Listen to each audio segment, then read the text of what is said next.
क्योंकि पहले interest rates बढ़ते गए, फिर अब 2 इंटरेस्ट कट्स हुए हैं। Would like to know what's happening in the real estate market at the moment.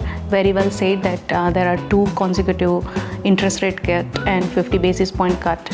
We had 3 times mortgage. Now it is gradually going down. Now we are having multiple series of cut, and now So are we expecting more interest rate cut for sure. I wouldn't say कि कोई particular segment of property or particular suburb properties are booming. There are a lot of property meeting those criteria, but the property which would have a potential growth in future, because in Australia we say that no one live in one house for more than 5 years. Exactly. They always keep changing.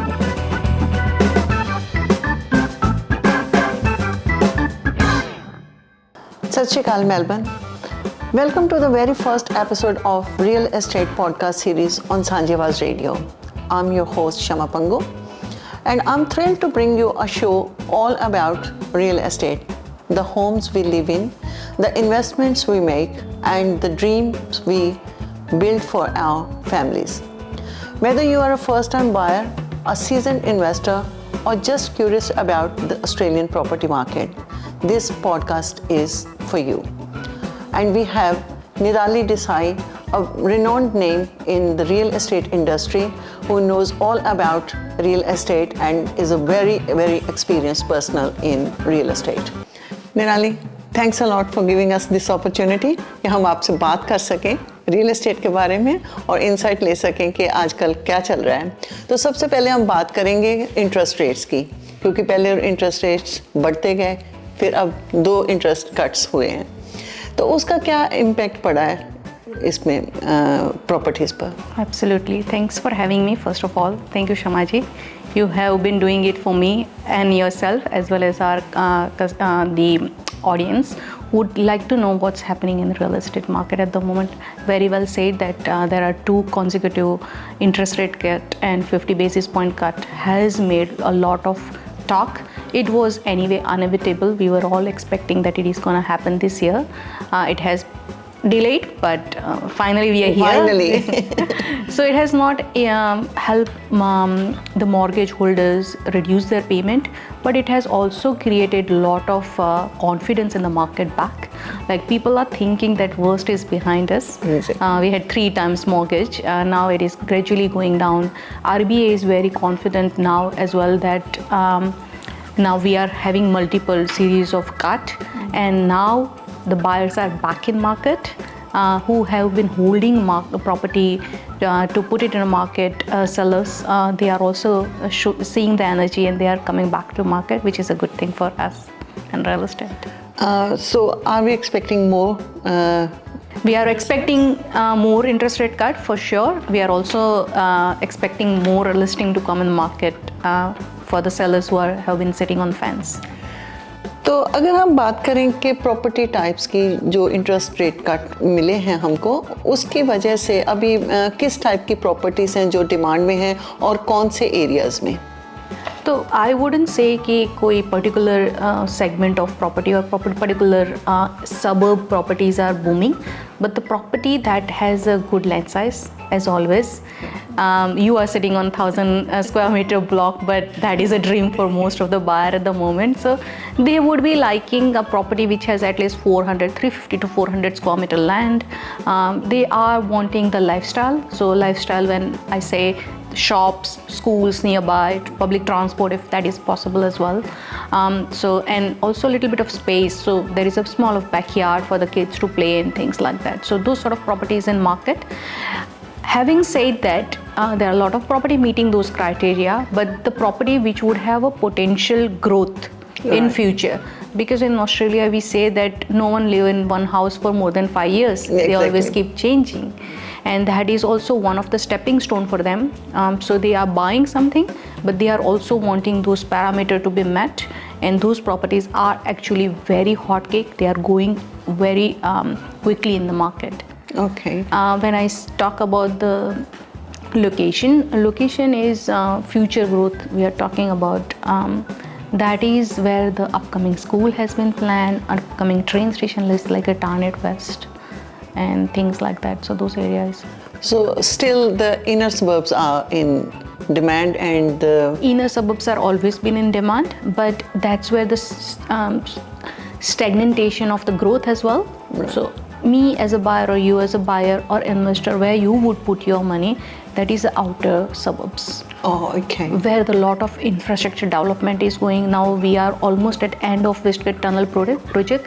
So there are another billions going in that Western Freight in Tragnina, which is intrastate and interstate sort of a travel freight to make everything easy, the transportation easy for the commercial goods. Okay. So that's where the growth or employment opportunity is gonna come. And obviously the employment, I think there are 39,000 jobs is gonna created in that particular segment of Tragnina. So if that many people are gonna work there, obviously they want to stay nearby that project as well. So that's how the rental and the property boom is gonna happen in that area.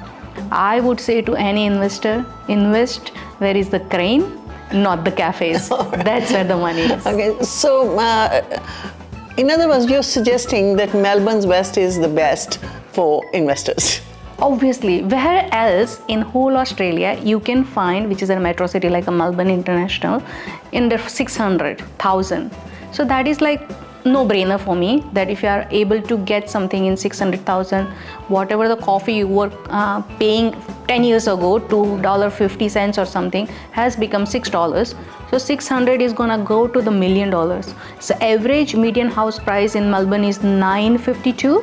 100, and Western suburb is still offering properties around 600,000. Oh, so okay. You should be purchasing them now, putting 20% deposit, just like $30,000 to $60,000 you put down as a deposit, and you can get your own home. First home buyer is not even paying stamp duty. That is the only reason for me to think that Western suburb is the growth corridor where you are going to make money. Exactly. And where do you see the market heading in the next 6 to 12 months?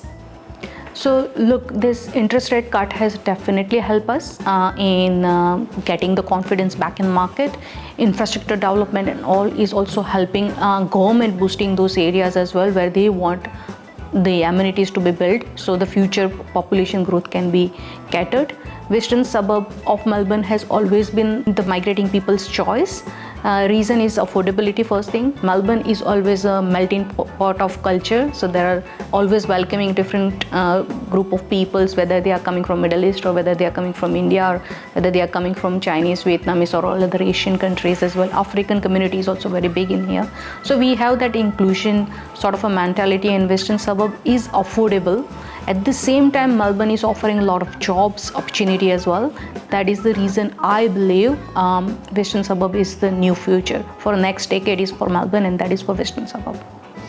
And some investors are a bit hesitant to buy the property, like to invest into the rental property, because of the migration rules have changed, and not many students are coming to Australia, and the visas are not getting processed. What would you say about that? I agree that investors are a little bit concerned about investing, especially in Victoria as well, because of the land tax as well as the little bit of a migration on hold. But if we go 2 years back in 2022, 2023, there was a rental boom. It was all over media. Sometimes media also exaggerate things, but they were showing a lot of people who are ending up in caravan park or sleeping in their car because there was a huge rental demand. I remember the property we were putting in market, and that property with 600, 650 were going like a hot cake. Reason is because we were having that much of migration, which has not happened in COVID time, and all the business are also needing that labor hand, which is the international student and the new migration would bring in. But because seeing that, government has put a hold on migration because they want to create a community to cater those new migration. So we are definitely gonna see the government making a amendment in this pause on visa and migration, and that is definitely gonna make a boom. 2050 until from 2050, I think we are gonna have 30 million people coming to Melbourne. Wow. So this is the best time for investing? That has never been the best time to invest than now. Okay. Especially in Melbourne and especially in western suburb. You still have a 600,000 worth of budget and you want 4-bedroom house. There is nowhere in Australia you can get where the rental is guaranteed 4% return. And then you come and invest in Tarnate, Truganina, Rockbank, Melton South, Werribee, Point Cook. That are suburbs for you. And now if we can talk about your career and your challenges of everyday's life, can you share any story, like any successful story or any challenges you face? At the moment, there are a lot of challenges happening in real estate because of all this. We are going through a perfect storm, and this is a calm before the storm. So you will see that we are not selling. In last 1 year, we were not selling as many properties. On an average, Victoria or Melbourne would have at least 1,200 to 1,300 auctions, and auction was put on hold for last 1 year. Last 2 or 3 weeks, you will see there is a boom coming. So the last week auction was 68% clearance. That was very good, but we had the number of property on auction was 1,300. So now people are coming back to market, and educating them about what's going in market is what is little challenging at this stage because media is having a different projection. Then we have the buyers agents who are also promoting certain different suburbs and areas. But I would say do your own due diligence, see where the money is. If government is investing in billions of dollars, that means there is where the job is. Where there is a job, there is a people required to be spending their time. Right. And people normally do not travel 2, 3 or 4 hours from where they work, so that is no-brainer for me. A success story I would tell you about is one particular lady I met just a couple of months ago. She was a single mom and wanting to sell her small property. It's small property, small dollar value, so not many people were interested in, and she came to me and she's like, I really need to purchase something which has a land and I have a deposit and all, but I must sell this product. I went to the property, I told her this would be my strategy, and she was like, but the next door property has sold only for 530 and I want 570 minimum. And I was like, don't worry, let's have a strategy, let's have it. We sold that property in 45 days for 575. Wow. So I think every property need that personal care and how you see that from buyer's perspective. Why would someone pay that much? That is what you need to think on. Right. And last question, and my favorite one, for first home buyers. What would be your advice for the first home buyers? Should they go and hunt the property for themselves, or should they consult somebody, get buyer's agents, or just go to a real estate agency and pick one property? So first home buyers are always very close to real estate transaction because that is the first stepping stone for them. As I said, in Australia, people do not live in one house for more than 5 years. So they need to just get the emotion out of the first home and just get in the market. Purchase something what you can afford now, because that is no longer going to be affordable. For example, last year we were selling property for 500,000. Similar properties are now at least 50,000 expensive. So you have already inbuilt equity in that. You do not even have to pay stamp duty under 600. So buy whatever you think is the right property for you in your current lifestyle, but do not hold back. Buy now. You do not need to have a buyer's agent for that because this is your first home.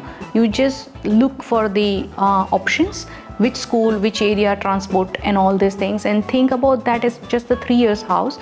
In 3 years, I'm guarantee you are making money on that, and you are thinking of upgrading your lifestyle or looking at another option as a putting an investment or things like that. Rent investing is also very, very popular at the moment. You do not have to compromise your life. You can keep living where you are living and rent where you are renting, but invest your whatever your savings in a property where there is a growth corridor. So that way also you can start making money. In Australia, there is only one way to make money, and that is in property. Nirali, thanks a lot for your time. And this is not the last one. We'll be talking more. Thank you so much, Sanjhi, Thanks for a lot. having me here. Thank I really you. appreciate it.